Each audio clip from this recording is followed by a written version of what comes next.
The following is a production of DallasCowboys.com and the Dallas Cowboys Football Club. How about them Cowboys? Yeah! Go Cowboys! Let's go, baby! Are you ready for a break? Yes. Are you ready for a break? Absolutely. Ready for a break? Yeah, and so much for that. It's time for The Break on DallasCowboys.com We were on the break! with Ambar Garcia, Bryan Broaddus, Nick Harris, and Derek Eagleton.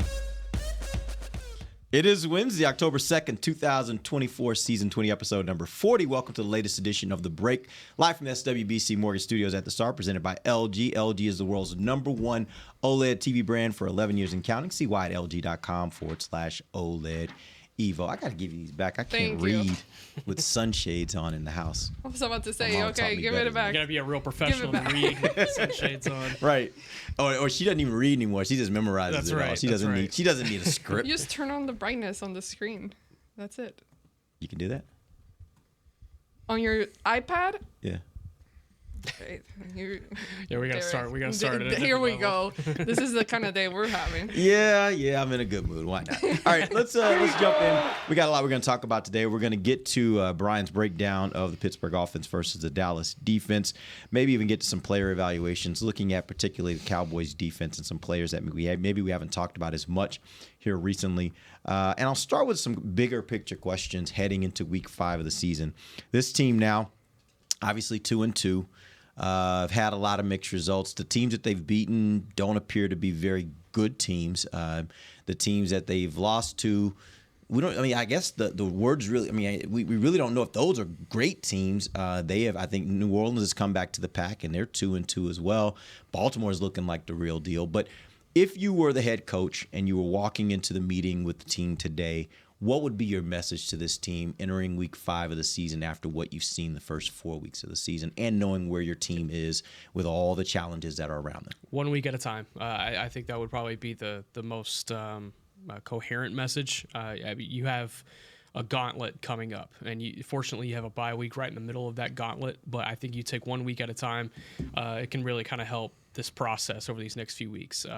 Pittsburgh, going up to Pittsburgh, playing a physical Pittsburgh team that is 3-1 and is looking to bounce back off of a loss, a really athletic quarterback. You have to take that challenge in its own right and focus on that until that final buzzer hits on Sunday. And then you move on to Detroit, and then you move on to the bye week. And especially with all the injuries that the Cowboys are dealing with on both sides of the ball, this is a really important time just to focus on each challenge ahead and not try to look at the whole thing. I'll go in there and be like, all right, guys, sink or swim. What are we doing here? We got to swim. We got to stay above with water. The shades or not with the shades? Just wondering. Either way. Doesn't matter. Whatever go works in for with you. floaties on? No. We ain't got no floaties. Time for vacation? We're struggling. Is that what we're doing? Yeah, exactly. We're struggling. We're in the, this is the, what is that? Hardcore training, Navy SEALs that go in there and they just gotta survive the cold water. It's just like tough training, and you're just out for yourself. You gotta keep yourself afloat. You can't be drowning other people. As soon as you're doing that, you're taking someone down with you. So the focus on what you gotta do. Focus on your job. Focus on your assignment. Do the best that you can do. Don't be lollygagging during the week. We gotta prepare. Do your job. Study, learn, watch film, learn your opponent, and do what you got to do, because there's nothing else to be done. There's nothing else you can be done because of all the injuries. The way that they're struggling right now, things that you can't control. So something that I learned about Garrett that stuck with me, because they would say it every week, control what you can control. And one day at a time. That's it. Yeah, I think that I would walk in there and my message to the team would be, I need every one of you sitting in these chairs. Coaches, players, I need every one of you. It doesn't look great right now with the injuries we're dealing with, but nobody feels sorry for us. We got to find a way. Our players, Dak, got to have it from you. CD, got to have it from you. Guyton, got to have it from you. Golston, got to have it from you. I'd start calling guys out and individually challenge them to play at a level that they haven't played at so far this year. You know, maybe go back and talk about, hey, when we had success, when we were down, when we didn't have everybody available and we were shorthanded and we were playing on short weeks and we were playing 3 games in 11 days.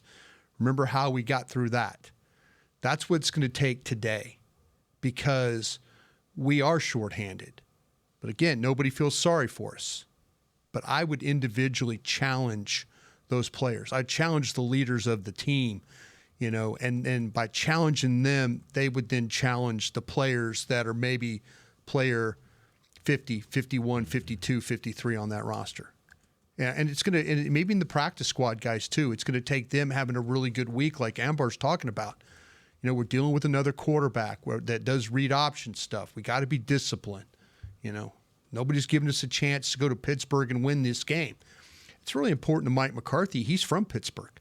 You know, I mean, you see Mike when he gets kind of emotional about games. Green Bay, you know, going to Pittsburgh now with this team. You know, it's a challenge for him. But Nick's right. It's the gauntlet that you're about to run. Mm-hmm. This thing, these next 3 weeks could determine your season. You get out of this thing 2-5, you know, you go and lose to Pittsburgh, you lose to Detroit, you take a bye and go lose to San Francisco. We might have a new head coach here. And so now, you know, you have to, and Mike's not going to say that, but as a player, you got to realize that everybody in this room is really fighting for an existence, like Amber's talking about, keeping your head above water and making sure that we're doing everything possible to win these games. Don't leave anything to chance. You know, preparation, you know, taking care of yourself, extra study, whatever you have to do to go out and play better these next 3 weeks, we have to do that. And if we don't, then the story could be really, really different for a lot of us. Yeah. You know, I think, and I was trying to look it up here, and I looked up, I kind of got some of the numbers, but I want to say back in 2010 when the Packers won the Super Bowl here in Dallas. They were really banged up. They had an injury report that was incredible, mile long. And yeah. it was one of those things where you kept waiting for them to fall apart because of all the guys they were losing. I'm talking some of their top line starter type guys that they were losing. And they didn't. They can't manage to keep it all together. And I think those are the kinds of things that you would want a head coach with this level of experience to be able to impart to his team. Is I've seen this work. I've seen what teams can do when they pull together despite injury to some of your best players, what you can still accomplish if everybody's willing to get on the same page. How were they prior to everybody kind of coming down? I don't know, and that's what I was trying to look up. I don't remember what the record was as that was happening. I don't even remember exactly what part of the year they lost all those guys. I just remember they were 10-6. They were for the season, right? Yeah, they were 10-6 because the next year they went 15-1. Yeah. And all 6 of those losses were by 4 points or less. Like yeah. It was one, but it was one of those things where it's like, I remember at the Super Bowl, everybody saying, like, how is this team here? Like, how are they still alive with all the guys that they've lost? And you're right. Like, I'm not saying at all Dallas is that caliber of team. I don't know that we've seen anything that tells us that. All I'm saying is I think if you're the head coach, the message you have to give the team is you can do remarkable things sometimes if you're willing to everybody step up and do their job and pull together in a different kind of way. When you lose players, it's possible. And that's what you're trying to sell, I think, to this team, is the hope that you can do something special if everybody does, as you said, does their job. That's the tough part. And like Nick mentioned, I believe yesterday, they were not playing well prior to all these guys getting injured. And so that's the problem right there. You were already struggling with healthy players. So now how do you add this new factor of starters being out and then trying to put together this team and being able to combat the struggles that you were already dealing with? That's a tough thing to do right now. Yep. All right, let's another question I have for you guys about this. Now let's flip a little bit and talk about specifically the Pittsburgh Steelers. They are 3-1 heading into this game. Every team they've played so far is 2-2. So you can't really get a gauge for how good these teams are that they've beaten or that they lost to. But as in the same way, Dallas is 2-2. So here you go, right? What is your general impression? Just big picture. We're going to dive into some of the more specific things, but big picture, what do you look at as far as the Steelers are concerned and your impressions of them as a team? Physical. I know we talked about it yesterday, physical football team, and that's on both sides of the ball, specifically in their pass rush. I mean, guys like TJ Watt, Cameron Hayward, even Nick Herbig. I mean, these are guys that get after the quarterback. They generate pressure. They're active in the run game specifically as well. I mean, if you're looking for this Dallas Cowboys run game to get going, I don't think this is the game where it happens. There's going to have to be quite a bit of intention put this week if you're Dak Prescott on understanding how to escape the pocket and how to be able to find your guys downfield. I know we talked about it leading into the Giants game. I know it's something that he's been trying to emphasize in his game over the past couple of weeks. I don't think we've necessarily seen it to the level that we saw it in 23, but I think there is still a layer that he can add to escaping the pocket and making some plays happen off script. I think he's going to have to be able to do that in this game. I think that's where he makes his money in this game up in Pittsburgh. If we remember back the last time they went to Pittsburgh, he had to make his money escaping the pocket a couple of times. But then on the offensive side of the ball, staying on that point of being physical, they get after it in the run game as well. I mean, they don't have any super productive runners. Like Najee Harris has been a little underwhelming since he's come into the league, averaging right around 3.5 yards per carry at this point in the season, but he's still a physical runner. He's a tough guy to bring down. Justin Fields is athletic. He's going to do a lot of different things out of the backfield, read option, design runs. He's going to make it difficult for your defense to be able to stay on track. And then the Swiss Army knife, Cordero Patterson, who's like 56 years old and has still found a place in the league, and he's still making it work out of the backfield as well. Got anything? I mean, the one thing that just stands out, what do you want me to say after everything he just spilled out? Right. What else do you want me to No, I mean, add you to got your that? thoughts on Pittsburgh. No, the main thing that stood out or stands out for me is the physical part that he just talked about. Yeah. And this is where we go back to your team needing to be aggressive and keeping up, not falling behind, not as well as how fast you're playing the game. Focus on doing, like, tackling the right way and not being a step behind that we've seen this defense, or I've seen this defense do, where they're just a few steps behind and they don't get there when they need to. So just, it's tough, again, when you're dealing with so many injured guys on your own team. Now you're having to combat a team that's not going to give up easily. They're just going to go out there and fight and, what's the word? I can't think of the word, but basically tire you down. Yeah, wear you out. Yeah. Wear you out. There you go. Yeah, I think that's all good thoughts. The thing that Mike Tomlin's one of the best coaches in the National Football League.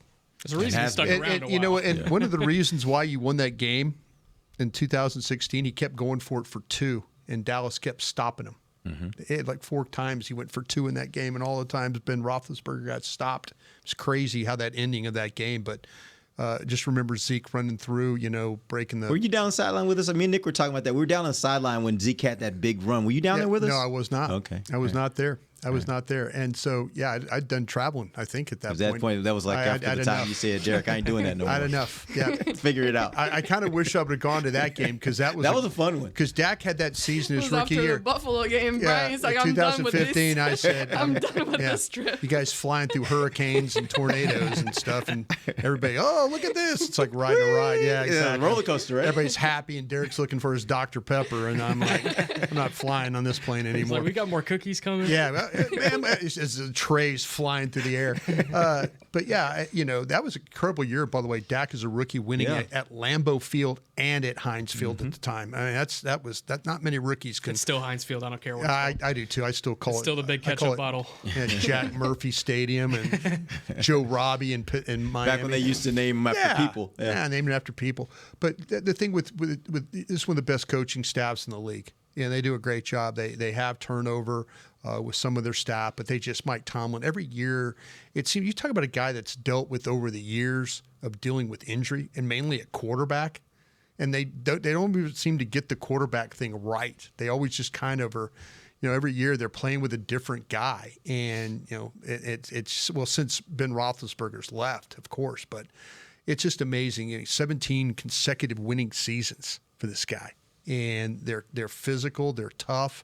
Their offense is Their offense has got some things about it that you can take advantage of, and there's some things that they can try and take advantage of you. I know we'll get into that, but when you think of the Steelers, you always think of organizational, you think of stability, you think of toughness, and you think of going and having to win at their place is how difficult it is.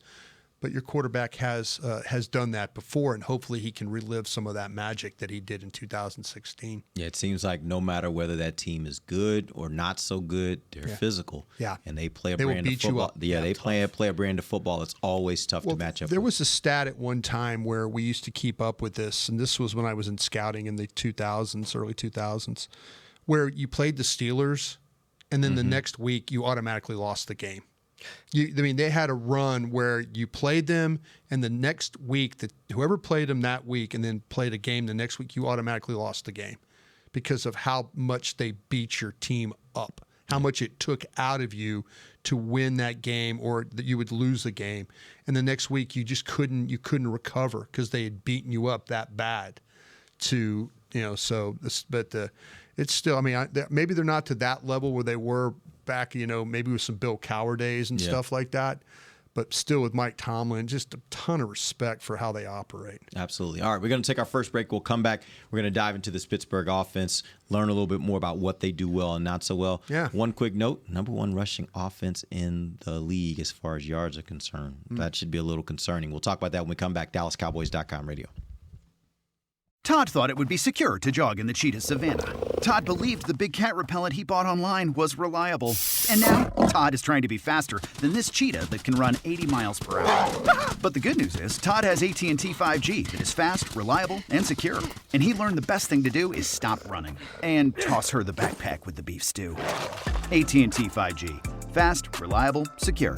5G requires compatible plan and device. 5G may not be available in your area. See att.com/5G for you for details. It's the official men's skincare brand of the Dallas Cowboys, Jack Black. And right now, Cowboys fans can get 15% off their $75 order. Plus, because every deal needs a playmaker, your order will include a free 5-piece skincare set and free shipping. The Jack Black Playmaker is 4 of Jack's favorites and a full-sized intense therapy lip balm. Make a play for the playmaker at getjackblack.com/Cowboys with the code CowboysVIP. That's getjackblack.com/Cowboys with the code CowboysVIP. Don't put off getting your oil change, Dallas. Take 5 Oil Change, a proud partner of the Cowboys, is faster than you think. There's no appointment needed and no waiting room. Yep, you heard that correctly. Take 5 is so fast, you don't even have to get out of your car. You can take advantage of Take 5's fast, friendly, and simple service at any of their locations across the Dallas area. And remember, at Take 5, you stay in your car because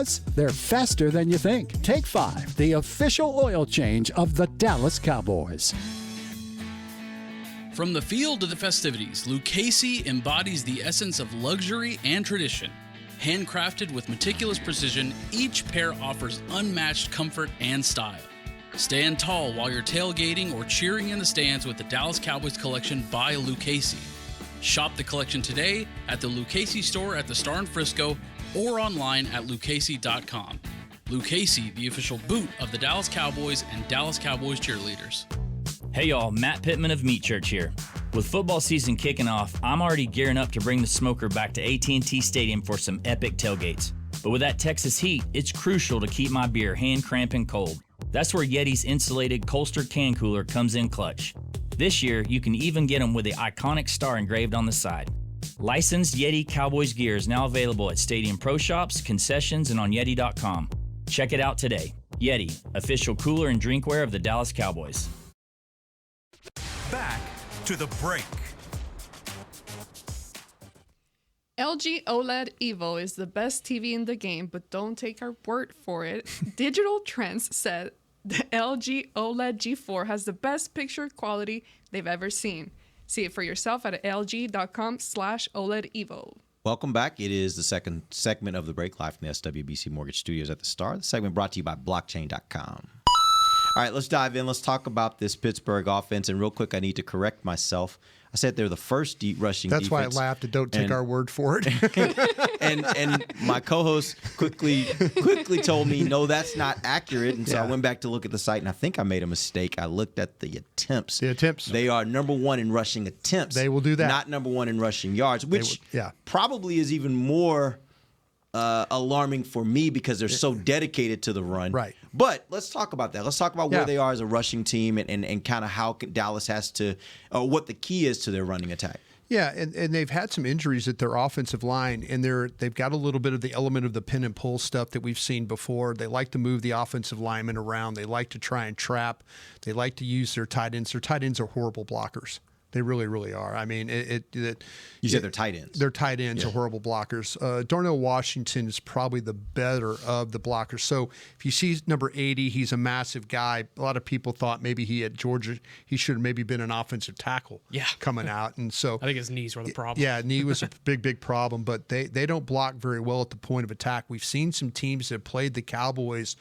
This team plays a lot of 13 personnel. 1 back, 3 tight ends. That's they're like 47% of doing that. When you watch them in 13 personnel, they don't run the ball worth a damn. They really struggle with the yards they gain when they run the football in their heavy personnel. That might play into Dallas's favor. They have some problems with their offensive line with the health. Isaac Suomala should be coming back this week, but if he doesn't come back, then Mason McCormick is a rookie, will play in that spot. He played in the spot in the Colts game that I watched last week at left guard. That means if Suomala doesn't make it back, McCormick plays. So now you get a rookie left guard and a rookie center. Okay, that's kind of where they've had some problems. The guy you attack here is their center. Zach Frazier, I love Zach Frazier coming out of West Virginia in the draft. A really good athlete, second-level player. He just doesn't play with a lot of power. He gives up a lot of pressures inside, and he doesn't always sustain his blocks. They've had some problems with sustaining blocks. When McCormick's had to play at guard, he's a rookie, as I just mentioned. He doesn't sustain particularly well. So they tried to angle block, fold block, down block, do all these things because they don't want to play you one-on-one. Now, their best running, Najee Harris is a physical back. There's no question about that. But the guy that's actually had the most success running the ball for them is Cordell Patterson. So when they hand the ball to him, they put him in the backfield, they swing it to him, they throw it to him, they toss it to him. But they've had some problems with their offensive line getting sustained. The Chargers did a heck of a job with their linebackers attacking this Steeler offensive line, and the Steelers were slow to react with how physical and how quick the Chargers played in that game at linebacker. And I think Dallas has got linebackers that are better than what the Chargers were playing with. So keep an eye on that as far as Dallas playing downhill in this football game, trying to beat these blockers to the point of attack and make some plays. I mentioned the tight ends. Freiermuth, he's a good catcher of the football, kind of an underneath at the sticks kind of guy. That's their offense, though. I mean, he'll throw the ball outside the numbers. Justin Fields will throw it outside the numbers. They got a couple of quality receivers, but when everything is trying to take care of him, it's routes to the sticks, turn. They throw the majority of their routes, guys, are right at the sticks or in front of the sticks. The routes, the combinations, it's just try and get the ball, try and give him some easy throws. But when he does throw it down the field, it is outside the numbers, and they got a guy that will go get it. When you talk about George Pickens, George Pickens is phenomenal. Body control, balance, the way that he plays. When you have to cover him the whole time, because when the play breaks down, he will find space, and then you see Fields will sling it sidearm or run into his left, just throw it downfield, and Pickens will come up with the ball. He is a bad ball catcher, and along the sidelines, down the field, in the red zone, he is their best receiver by far. They do have some speed at number 19 with Calvin Austin. Was he Wake Forest? Calvin Austin, Wake Forest. I'm trying to think about it. I thought off the top of my head. Watch this. Memphis. God dang, I thought it was a Wake Forest. But anyway, I'm glad I asked you. The But see, he's the guy that's got legitimate speed. Like they'll run him inside, throw him the ball, and then he'll bust tackles. So you got it. He's a smaller guy. Got to tackle him, or he's going to take it to the house. But they've got some guys that are pretty good run after the catch guys with Austin and Pickens. Their offensive line is a little bit suspect, I think, in the running game, and they've had some protection problems with the center, and so. Those are all things I think Dallas can maybe take advantage of. Looking at Justin Fields, he's averaging 207 passing yards per game. Yeah. He only has one interception, which that's the key. Obviously, you keep him from making ball mistakes. Got knocked in the air. Yeah, and you allow him to play, but you allow him to play under the circumstances of don't mess it up. Right. That being said, have you noticed anything different about his game and his approach this year, about his mechanics, about anything about what he does that's different than what he was in Chicago? He's the same guy. I mean, really when he runs around, that's when it's terrifying. Yeah. He's like, he'll drop back, and the next thing you know, when you're watching, say, end zone copy because you're watching the line, he'll drop back, and then you could just tell in his brain, it's like, watch this, and I'm going to take off running, because he'll throw the ball in traffic. Mm-hmm. I mean, he's lucky he doesn't have more interceptions because he's had balls that get knocked in the air, and the defenders haven't come up with him. But he will force some passes now. But as far as the thing that you absolutely, there's times where he will make the wrong read when it comes to the read option stuff. You could tell he gives the ball to Harris, and then it's tackled for a gain of 2, where if he pulled it, it's probably going to be a 15-yard gain. And you could tell he just slumps when you're watching it. He hands it, and he sees it's a gain of 2, and then he sees the edge, and he's like, you can see him body language go down. I have a feeling in this game he's going to pull a lot of these balls and run. Yeah. He's going to test if Dallas is good enough on the edges, if they're disciplined enough with, and we've seen Nealon play with some discipline. Golston, disciplined player. The guy that's been kind of confused a little bit has been, or just kind of put in no man's land, has been Micah a little bit. So we'll see how, but I have a feeling that you're going to see Fields run the ball more. Remember the game at Chicago, Dallas played here? He that's what he did. Micah made that. Wasn't Micah that made the big play and forced the fumble when exactly. he was running downfield? Yeah. So he's going to run, but that's his weapon, and they're good.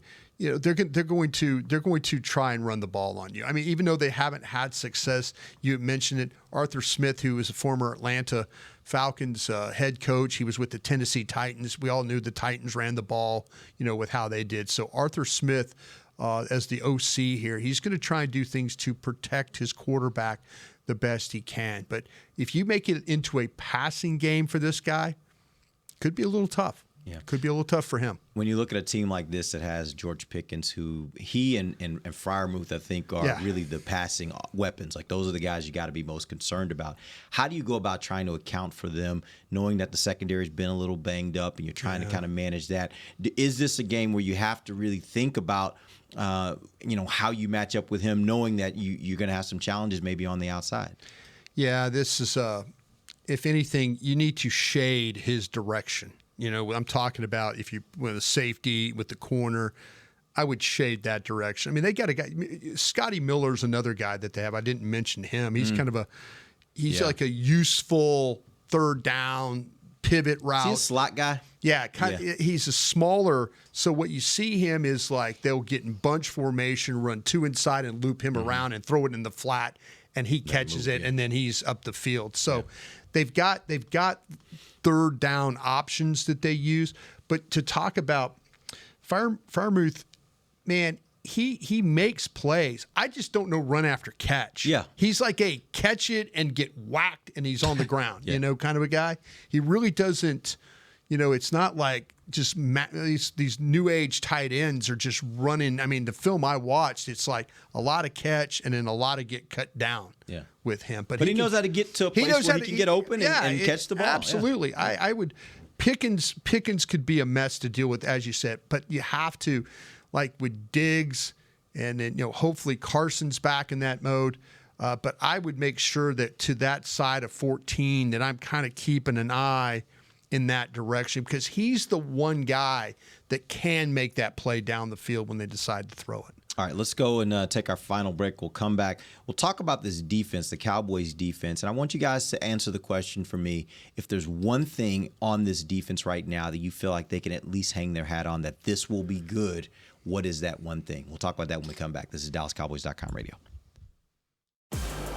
If you can't be at the stadium, there's no better way to watch your Cowboys than on an LG OLED Evo TV. That's because everything you see is more lifelike. Every play, every hit. I mean, you might as well be on the sidelines. That's how clear it is. It's all thanks to LG's legendary technology. Perfect black, over 8.3 million self-lit pixels. No one comes close. LG OLED Evo is the best TV in the game for a reason. See for yourself at lg.com/OLED Evo. They say champions are remembered, but legends are never forgotten. United Ag and Turf offers a winning lineup of John Deere equipment built to tackle any challenge on and off the field. Legendary John Deere tractors, combines, residential mowers, commercial mowers, compact construction equipment, Gator utility vehicles, and a full line of golf and sports turf equipment. United Ag and Turf, the official Ag and Turf equipment supplier of the Dallas Cowboys. Visit UnitedAgAndTurf.com to find a location near you. If you shout, "How about them Cowboys?"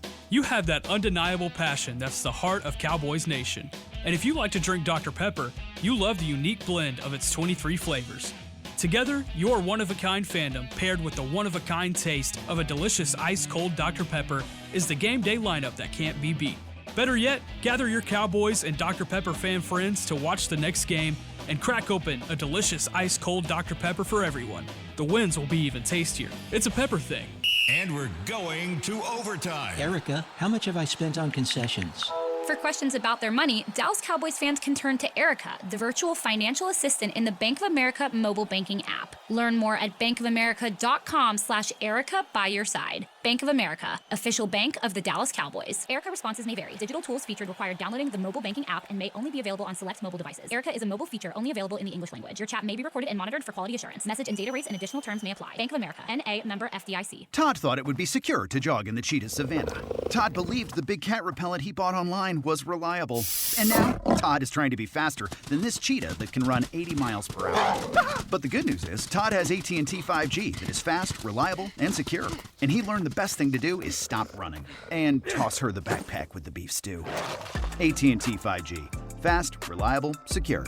5G requires compatible plan and device. 5G may not be available in your area. See att.com/5G for you for details. Back to the break. AT&T. Connecting changes everything. Did you have to think about that one? No, I just took my time with it. No, she's smart, Brian. There's no question. I want you to turn that into a jingle. I thought what you were going to do is sing us a little song there, but it just kind of fell flat after that. You didn't kind of we might have to get into it. Then we get in trouble for music rights. That's a thing. You would, yeah. That's a real thing. Oh my God, yes. That's a real thing. Yep. All right, welcome back. That's It is a the real final thing. segment. Final segment of the break live from SWBC Mortgage Studios at the Star. Okay, so here's what I want to do. I want to find out from you guys. Like right now, as you look at this defense, they obviously are without arguably their two best defensive players for an extended period of time. Not sure how long for Micah, but at least for a week. We know that for a week. That being said, if you had one thing you could put your hat on, because I think last year, we all universally agreed this team could get after the quarterback. If you got him in situations where the other team had to pass, good luck to you. What would you say that thing is this year? Does this defense have a thing that it really does well that it can really rely on? I will say, do I have to go first here? No, I could. Anybody could jump in. You know, it's funny. This week, I mentioned about this is something I was curious about. When the Steelers, we talk about how they run their offense at the sticks, you know, way they rally and play routes that are played short, you know, kind of try and get off the field that way. I mean, they can't, the run defense, I mean, they get in a lot of bad situations, but when they have to play third down pass defense at the sticks, they're one of the best teams in the league when it comes. So if you play short, like the Steelers are going to try and play in this game with the tight end, with Pickens, with Austin, if they're gonna run routes at the sticks or near the sticks and play short, one of the best teams in the league when it comes to defending those types of routes. believe it or not. So that to me was encouraging. If you're going to tell me, whoa, wait a minute, the Steelers' offense is based on this right now for their quarterback, and what's the strength that Dallas has? Well, Dallas can combat you playing that way. Now, Dallas can't stop you from running the damn ball worth a heck, but and the Steelers, they're going to try and run the ball. I don't know how well they're going to be with this offensive line running the ball. It might be like the Giants game. Mm-hmm. But the one thing that they can do is when they get you in passing situations, they can find ways to get you off the field, especially when you're throwing the ball short. I do like this linebacking core. I think there is still a lot of confidence that this linebacking core should be able to take away. I think most of the issues in the run game have been a product of what's been going on up front, and the linebacking core has been asked to do a lot of different things. But as far as the veteran leadership with guys like Eric Kendricks, the young tenacity that DeMarvion Overshone has shown, Maris Leofau. I still like what Damone Clark has done in his reps, even though they've gone up and down and up and down. I think there is still a lot you could take away from that linebacking core. I think that is a solid second level. I will still stand on the table that this is a top 5 linebacking core in the league. I think they just need to be set up in better situations. I'll be honest. I'm not hanging my hat nowhere. It's still on my head. Because as they were talking, I'm thinking of every facet of the game. I'm thinking of the defense, every part of the defense, and there's been issues in every part, different times, and then they've had moments. And I agree, the linebackers, they've done a really, really good job, and I've only really seen them struggle when they don't get help from the defensive line. So that's an area that's good. But if I had to point something that has stood out and that I think has been better than I thought, would be these younger players and the way that they've come into this season with no NFL experience, and they've been able to showcase things at a level that it's pretty decent, given what it is. And obviously, always room for improvement there, but you talk about guys like Overshone. He was out all season last year. The way that he was able to come back this year, you typically expect for an injured guy that's been out that long that it would take multiple weeks for you to get back into rhythm. And he was right off the bat so good. So that's a plus. Even Carson, he's been out. He was out last week. We're hopefully expecting him to be back for this weekend. But he's another guy that I think has shined as well. Marshawn Nealon, another guy that. Yeah. So these I think Nealon's been good. Yeah. I think Nealon. I'm actually excited to see what he can do. With those guys out with more playing. So that's time. The thing. The Cowboys had taken a gamble on these drafted players and hope that they can be good, and they've been good. It's just now, you got to elevate the game as a whole, but that's the one positive thing that I think these younger players have actually been pretty productive for what's being asked. All right, here's what we're going to do. I got some players, some names I'm going to throw out to you guys, and I want you to give me an evaluation of how you think they've played. One thing that you've really liked about what they do, and one thing that you would say, hey, this is an area where they have to get better, or they should be focused on getting better. Let's start with the guy we just brought up, Marshawn Nealon. What have you liked from him? Where do you think he needs to improve? I like his physicality. I think there is. Whenever he was coming out of Western Michigan, that was what he was hanging his hat on, as far as a guy that can, be 270 plus pounds and get around the edge with some power. He's been able to do that in some instances, especially in the run game. But I think overall there is still another level that he can take from the pass rush perspective. Just trying to get after the quarterback, doing the similar things that you do in the run game, just do it in the pass rush and try to get to the quarterback a little bit more. I mean, that was probably his one knock coming out of Kalamazoo, was that he does not have those pass rushing knacks. I think he finished with 4.5 sacks at Western Michigan last year.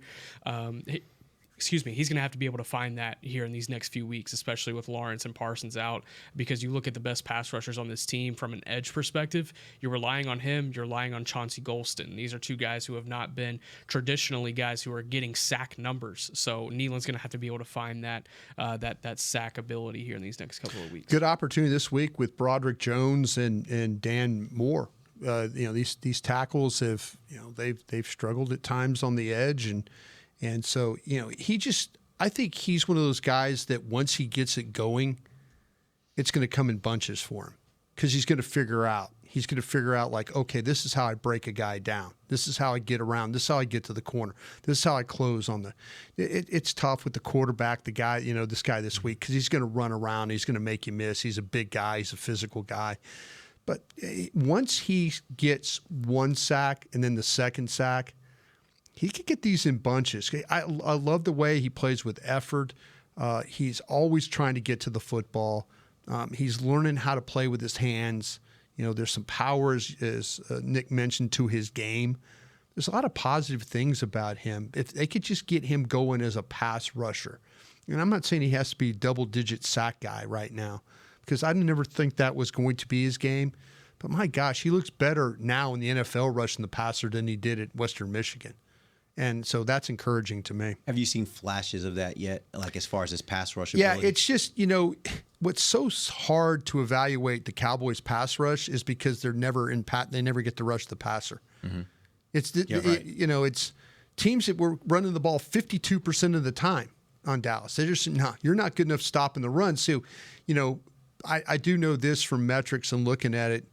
With Tank and Micah not playing, you just lost 47% of your pressures. Mm-hmm. Somebody's got to step up there. Yep. But the guy, to me, if you said, give me a guy that can rush the passer that has a chance of the young guys, like Carl Lawson at one time could rush the passer, I think Nealon's got a better shot at getting home than Carl Lawson does. Mm-hmm. I really do. Now, we'll see with KJ Henry. He's going to get an opportunity. I'm almost positive. I worry about him because he can get to the edge, but he's a little bit like Nealon, and he just can't quite finish yet. But once those guys kind of figure it out, then all of a sudden it's, okay, that's how you do it. Mm-hmm. It just takes that one or two sacks to kind of get him going. But I'm very encouraged by the player because he's far better as a player than I even gave him credit for when he was coming out of college. Yep. No, he's put in the work, and I think it's translated to what we're watching on the field. And I think one of the things with him is he just needs more opportunities, and he's going to get that this weekend. Yeah. He's about to get it and show up. Yeah. I think what he's missing is exactly that. I do believe once he finds that confidence of getting to the quarterback, getting a sack, I think it's going to become more of a trend for him, and he's going to be a very explosive and positive player for this defense for sure. Let's get one more player. Did you have something you want to say? Yeah, just from Mike McCarthy at his press conference just now, confirming that Brandin Cooks will not be playing this week due to a knee infection that he has developed over these last few days. So we were waiting on official word for that before putting it out on the show, but that's what we got. It's just keep on coming. Keep on coming. I will say this, though. Jalen Tolbert is a guy that I think has played well for what they've asked him to do so far this year. And I kind of want to see what he does with, being the number two. You would assume he's going to be probably the number two, the guy's going to get most of those reps, sliding into that number two position. Let's see what he can do with it. I'm interested to see what that looks like. Everybody's screaming for Ryan Flanoy to be active. This is his time. He'll see the field. Yep. So yeah. All right.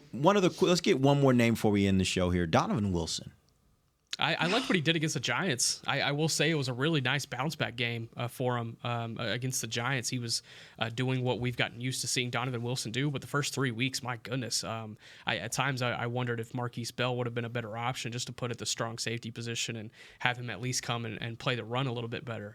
It was bad angles, bad aggression, and trying to bring down ball carriers. There was a couple of times where he was just kind of escorting Henry for 15 yards against the Ravens. So. But I in the Giants game, I do like the different approach that he took. He was big, and the Giants only having 26 rushing yards in that game as well. It was an all-out defensive effort to that point, but Donovan Wilson was a part of that for sure. Yeah, the angles could be crazy. You're like, boy, did he close his eyes on that one? But he's a blow-em-up guy. He can get around the ball. He can tackle, with the best of them, but. You're also going to, every once in a while, you're going to have that one or two plays where you're like, boy, he did not see that very well. And I think he was much better against the Giants than he had been in the previous games. And you need him to be that guy because if teams are going to run the ball and he's going to be in the hole or in the alley, wherever he is, they need him to make tackles. They don't need him to miss. And that's something if there's one thing that you could say that really bothers me about this Dallas defense is the missed tackles. Yep. I mean, they've given up damn near 500 yards, just missed tackles. And that wasn't a problem last year, right? Wasn't a problem. I don't recall that being a problem for them last year, but this year, for some reason, it's just been It common. was. Really? It was in games against, against the Bills, Dolphins, Niners. Well, yeah. They had some. And let's be clear. Not every week, bets right? off, Not every week. all bets off when you're talking about those particular games, because last year those games they just got destroyed. Absolutely. Well, we don't need from to, top to bottom. They got destroyed. I believe he's not wrong, but to me there are some there. It seems like to me at every and the Giants game was far better than what the other previous 3 games were. Yep. But man, it just seemed like to me that they've had guys in position and these linebackers in position.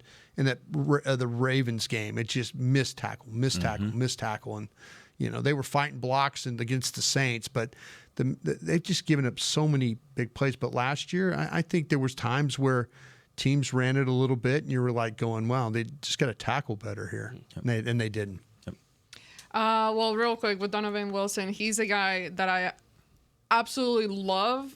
But he started to fade away in recent games. I mean, last week he played well, but he was a guy that prior to them giving him the new contract, I mean, you talk about the most aggressive player on the defense. He will not be afraid of tackling, and he's always there. He's always where the ball is, somewhere around there. Yeah. And then all of a sudden, that kind of started going away slowly or missing some of those tackles. So I think he definitely has it in him, but I want to see more from him.